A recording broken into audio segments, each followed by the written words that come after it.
Hi everyone, Miss Torrance here. Today I've got an activity to help your child develop their pre-writing skills using shapes that children will need to master before moving on to their letters. So first we've got our basic straight line, then moving on to a circle, a plus, an X, diagonal lines, starting the V formation, and then over here we've got our trickier shapes. We've got a square and finally a triangle, and these are the shapes that your child might need a little bit of support with today during the activity. So this activity is going to be a fun way of planning out how to draw a robot using these different shapes.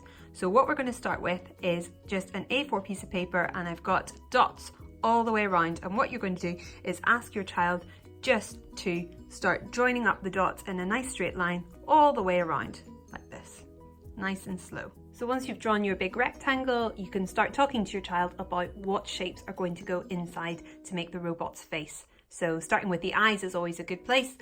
What shape do we think the robot's eyes are going to be today? Right, normally we'll go for a circle today, so that's why we've got double of each picture. So we've got our circular eyes, and what about the nose? Well, let's try a triangle. And this activity, as well as being great for mark making, is also good to revisit the names of different shapes. What about the mouth? How do we think he's feeling? Maybe he's a bit of an angry robot, so we could try this. Oh, looks very angry. And if we want to make him look even angrier, we could think about his eyebrows. Oh, we've got a very angry robot today. And just talk to your child about what different shapes could be different features of the face. Maybe we've got some square ears as well. And then once you have a basic structure of the face, you can start swapping some different shapes around. So maybe we don't want to have circular eyes anymore. Maybe we want to have square eyes. Or maybe even he's a robot who's got some glasses.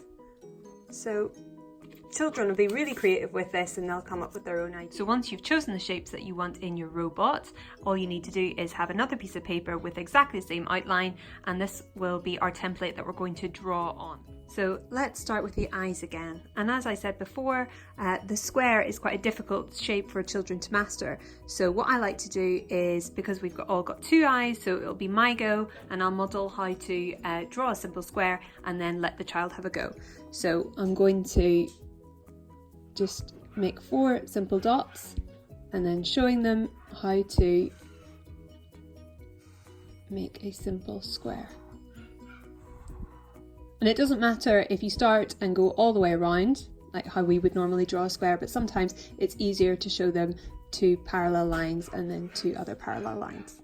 And then do the same, draw the dots, and let them have a go. And then just carry on with the rest of the picture. The dot-to-dot method is really useful to show the children where to stop or change direction, and if you have a go and then they have a go, it really boosts their confidence, and just give them lots of praise and make sure it's a really fun activity and experience for them. And once everything's finished, you can stand back and talk about any similarities, any differences, have a go colouring it in, cutting it out, do whatever you want, send it to Granny.